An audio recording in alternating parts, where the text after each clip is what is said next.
Hello and welcome to today's Four Ps podcast. Yes, it is a different set today. I am not in my original studio and I have these headsets with these lights on them. It's a gaming headset, but I'm going to tell you right now, I love this headset because it is, I mean, you can hear everything in it, I guess because it's gaming. I don't know why. And you know what? I would tell you the brand of this headset, but you know what? The people who created the brand, if they give me a little bit of money, I'll tell you a lot more about them. They're really good. But I am open for sponsorships if you need it. Again, I'm in Terre Haute, Indiana, and you can't really see it, but behind me is the Indiana State campus, Indiana State University, ISU.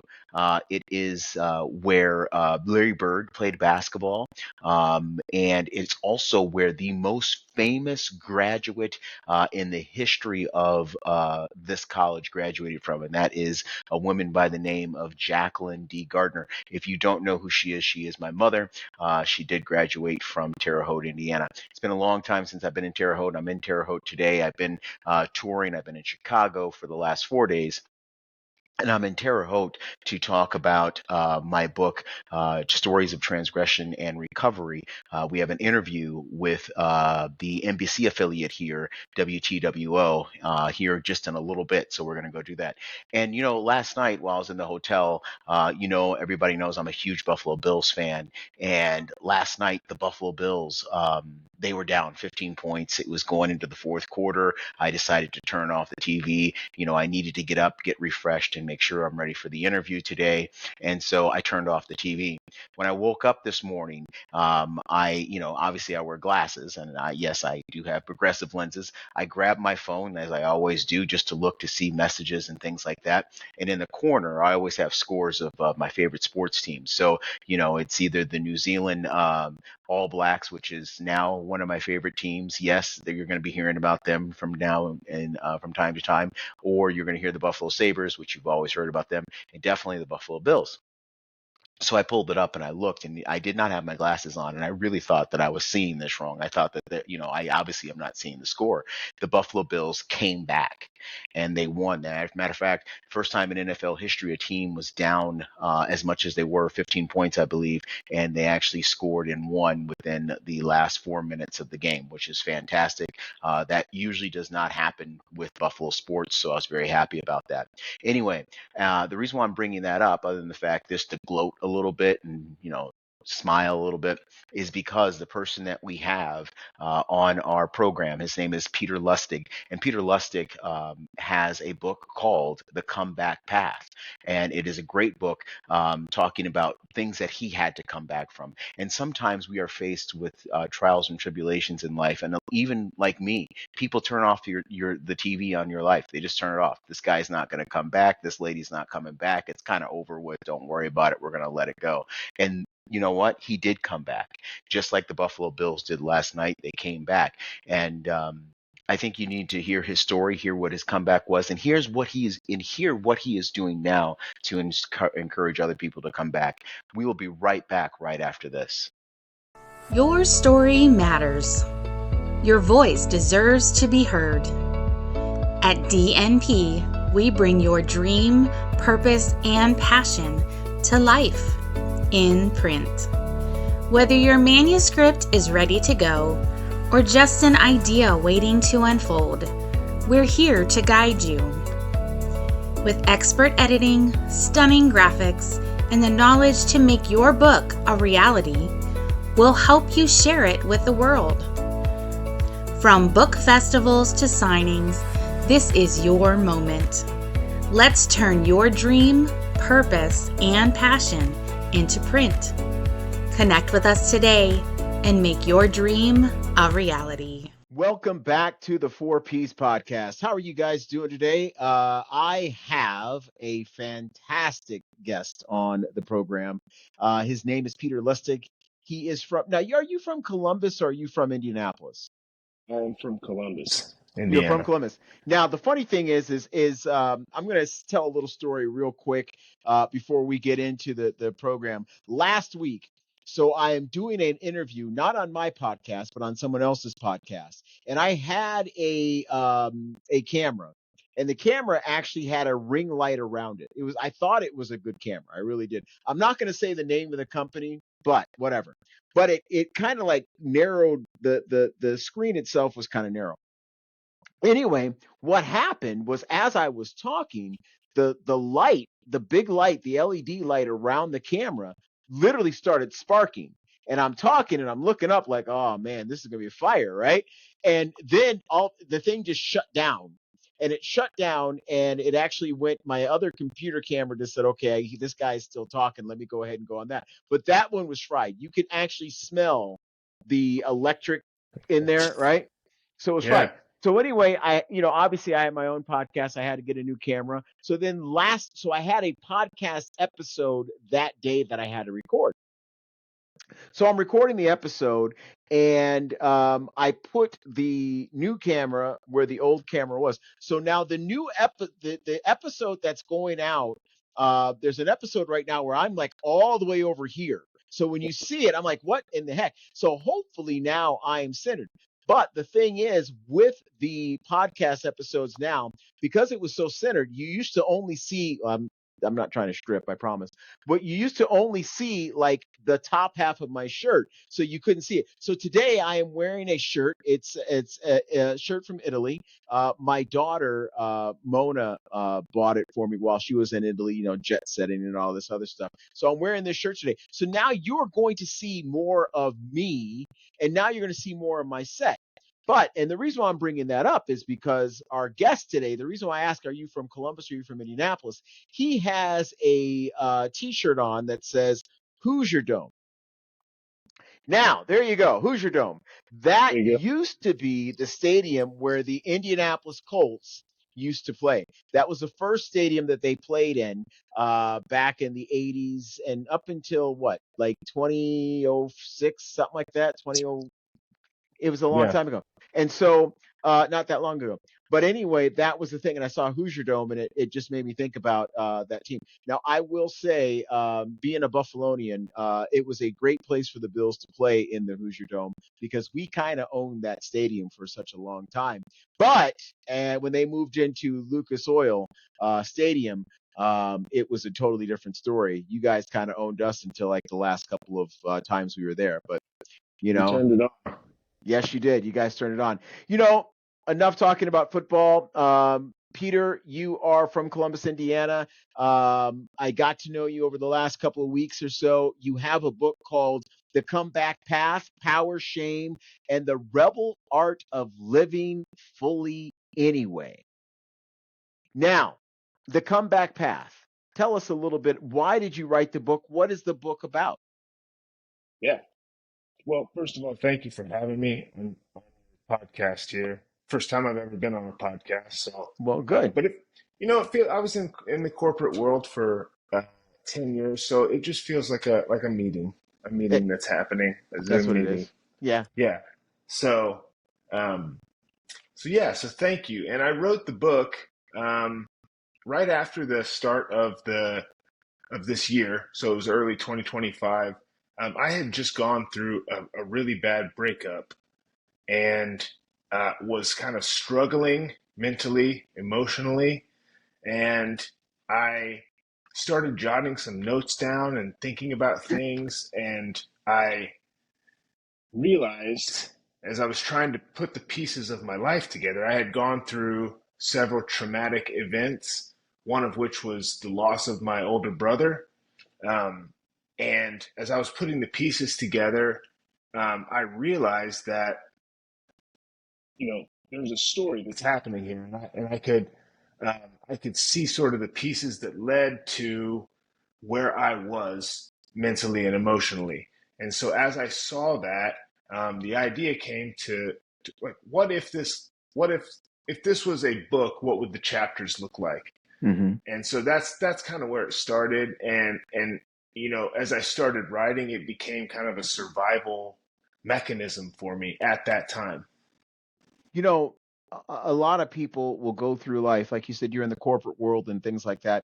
Things are going as planned. You know, things are just going as planned. You're doing what you're supposed to do. You graduate high school, you go to college. You go to college, you get a job. After you get a job, you buy a house or do whatever. You find a partner, and you're moving. And like everything, something happens where things just stop going to plan. And there's a wrench thrown in your system. I knew a guy a couple years ago. He was an investment. I mean, he was a genius. He was literally a financial genius. Okay, nothing about, and he everything he touched financially turned to gold. He was like the Midas man when it comes to finances. And then what? And obviously when he everything turned to gold, he got a little cut of that gold. You know what I'm saying? So he lived a very good life, and he came from a good life.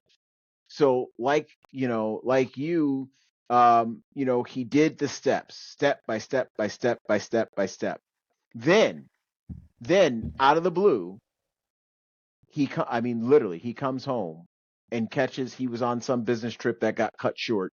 We've all seen this in a movie, and he finds out that his wife is cheating on him. Okay, and that very moment, and he'll tell you, he went into an absolute tailspin.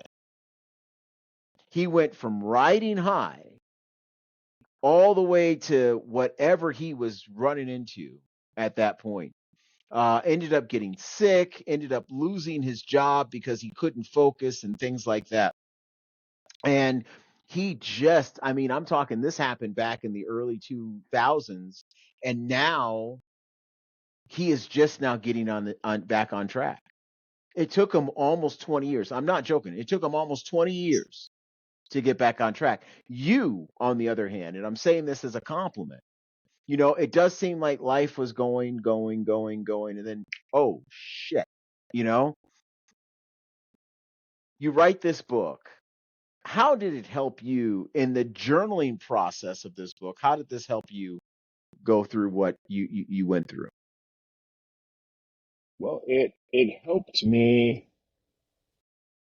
understand why I was where I was. I think a lot of us have this internal dialogue that says, what's wrong with me? I need to get it together here. You know, I'm not as successful as I want to be, or I'm not as happy as I should be, or whatever it is.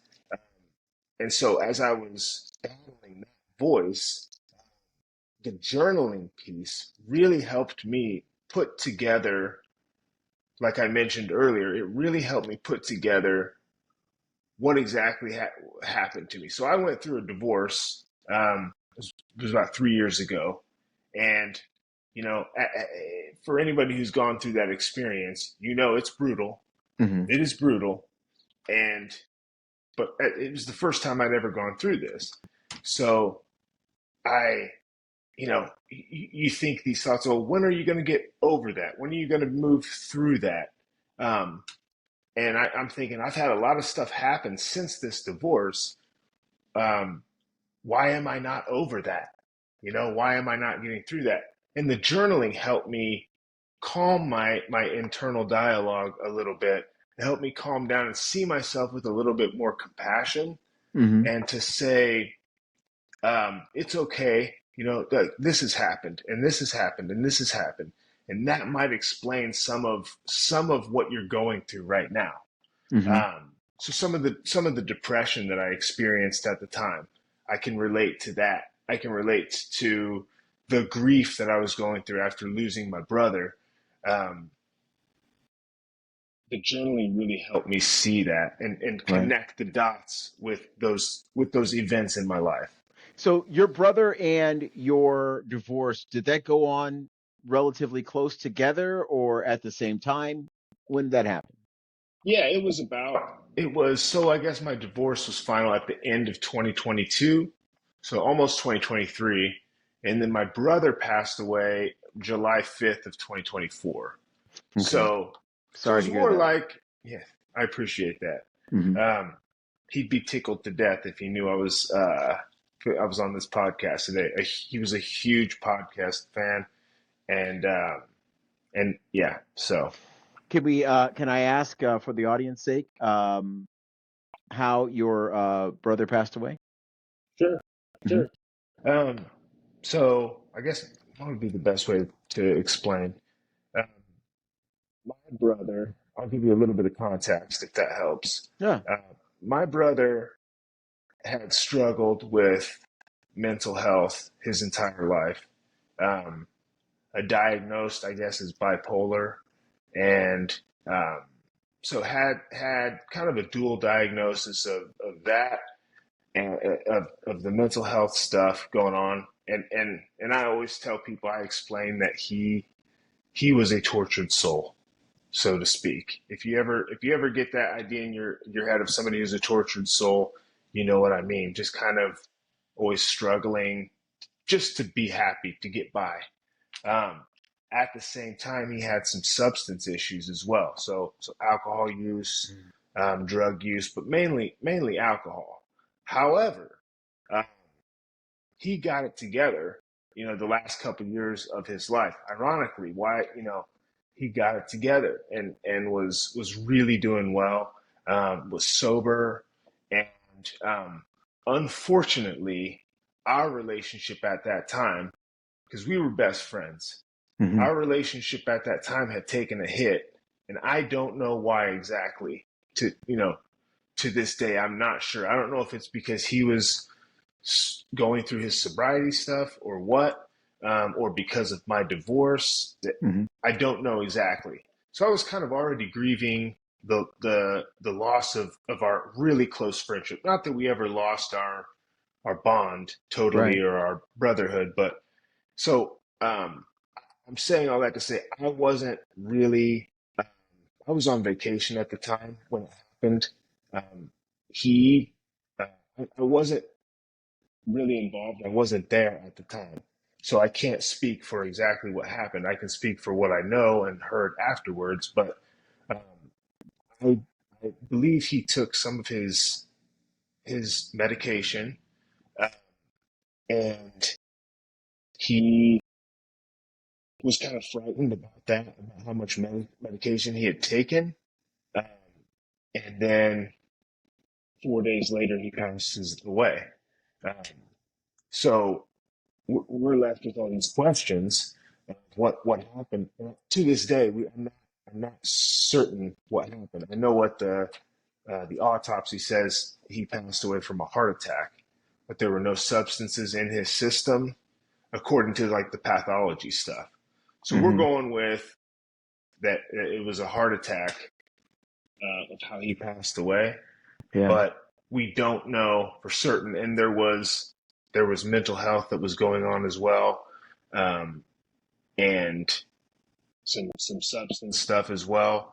But again, none of that showed up in the autopsy, so we don't know exactly if it was past use of substances that could be attributed to his death or passing, which makes it difficult. We don't know Yeah. for sure, you know. So How old was there's he? the long-winded story. He was 42. Mhm. Very young. Yeah. Very Yep. young. And then so now you're somebody who's going through you're suffering two losses. You're suffering your marital loss, you're suffering your familial loss with your brother. Um you said you were in corporate world, okay? How did that affect you professionally? Well, I was in the corporate world, but I had a year and a half prior to, well, it's been about nearly 2 years till now. I left my role in the corporate world to go into really to free up time to do more of what I wanted to do, Roger and that. and build my own business. And that was like in flipping houses and working in real estate and doing all things related to that. Um, so at that time that my brother passed away, I had already left the corporate world. Okay. When I was going through the divorce, I was still in the corporate world. Okay. Um, so my experience then, I mean, it was brutal, but um, I had a lot of support in my corporate role. I worked for Cummins, and Mhm. I absolutely um, it was a wonderful place to work Yes. with wonderful people. Uh, I do not have Cummins gave me so much more than I ever gave Cummins. Not that I was phoning it in No, or anything, no, Trunnis, no.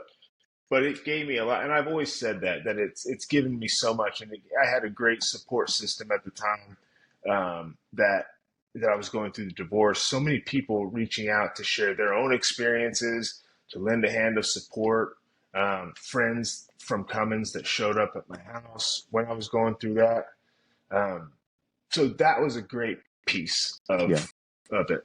One thing I do know about Cummins is it's a great place to work. It is a staple in your area, Columbus, Indiana. It is, I mean, seriously, it is Columbus, Indiana. It really is. Jumping the subject a little bit to the book. You use the book as a guide. I mean, your journaling and your help, it did help you go through. It did help you ultimately develop the book. Um, who do you think should be reading this book? I think honestly, anybody who is struggling, maybe not overall in life. It doesn't have to Okay. be, oh, my life is burning down right now, but anybody who has faced difficulties, um, or gone through challenges, which we all have. Mm-hmm. So my short answer would be anyone, because I genuinely feel that there are good nuggets of wisdom in there, Mm-hmm. that you can take with you. But if I want to jump in a little bit deeper, I think, and specify my answer a little bit more, I would say anybody who's struggled in life, made mistakes, but doesn't want that mistake to define their life, the rest of their Absolutely. life. So anybody who wants to use that to propel their life forward rather than let it drag them down.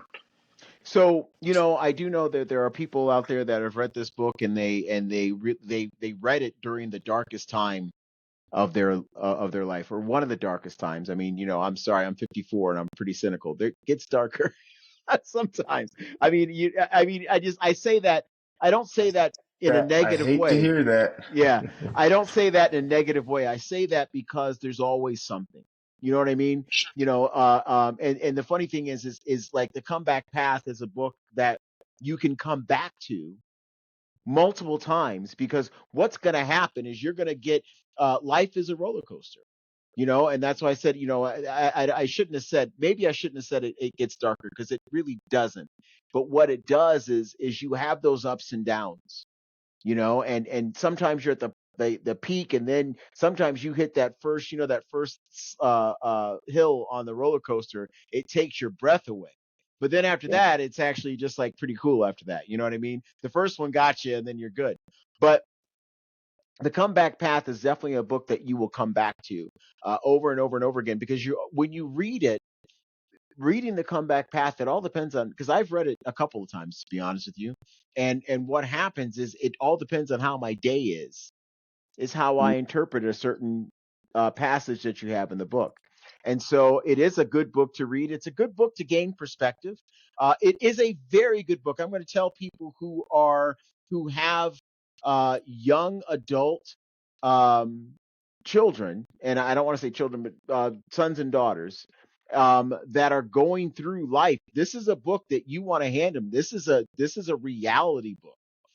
This is a dose of, what, things are good today, but always be prepared for something that's going to go awry. Not that, we want, I'm not trying to be negative when I say that. I'm just trying to be realistic. Things are going to go wrong at some time in your life, and you just have to be able to adjust. It's what makes us stronger. It is what makes us who we are as a person. It really is. And sometimes you have to go through those struggles. Like, for example, Peter went through those struggles, and now he is helping others. Okay. If he didn't go through those struggles and he wrote a book like The Comeback Path, I'm not reading it, because guess what? You didn't have to come back from anything, bruh. Why are you writing me a book like that for? So that's Sure. great.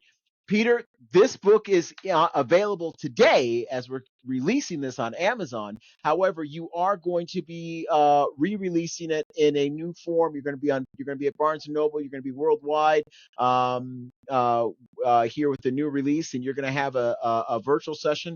And I do know that you're going to have an upcoming tour coming up. Is that correct? That is correct. Beautiful. Yes. Beautiful. Peter, well, I was going to say welcome to the program, but you're always welcome. Peter, thank you for being on the program. I thoroughly enjoyed having it. Now, you being in Indiana, I used to live in Indiana not too long ago. How are the Colts going to do this year?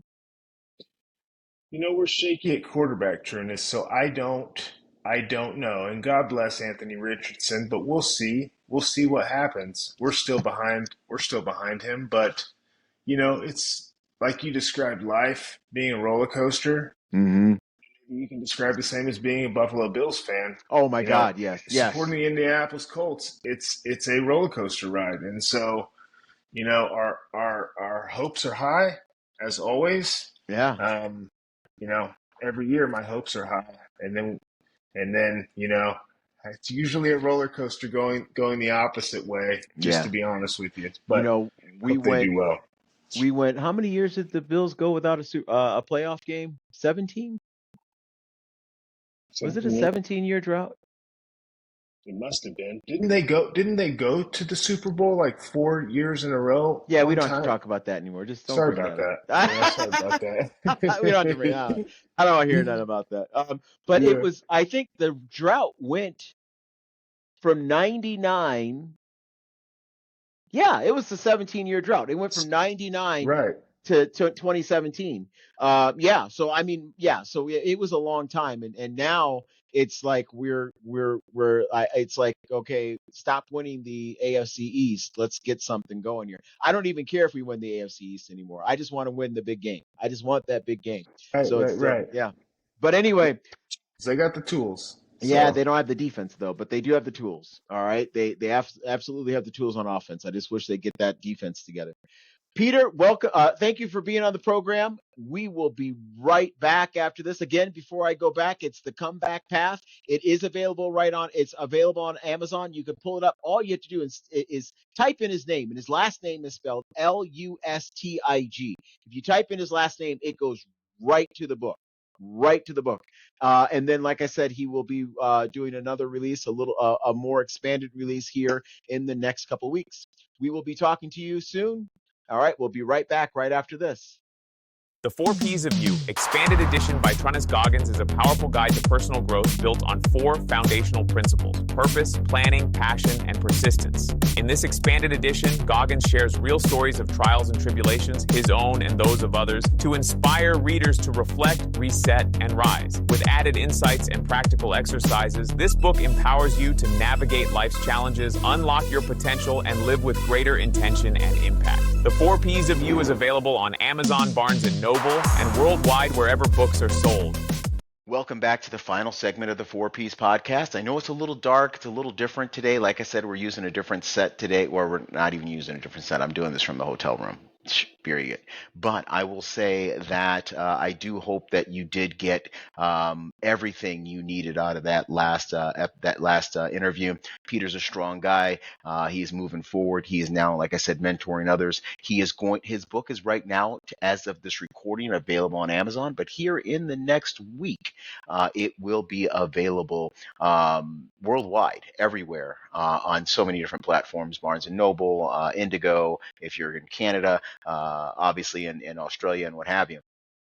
We're going to have it on all of those different, he's going to have it, not we. He is going to have it on all of the different platforms to buy his book. You can buy his book worldwide. Make sure you get it. Like I said, I'm here today. This is Recovering Month for those of you who know this, and we are going to be celebrating recovery today. We are going to be talking again at WTWO today.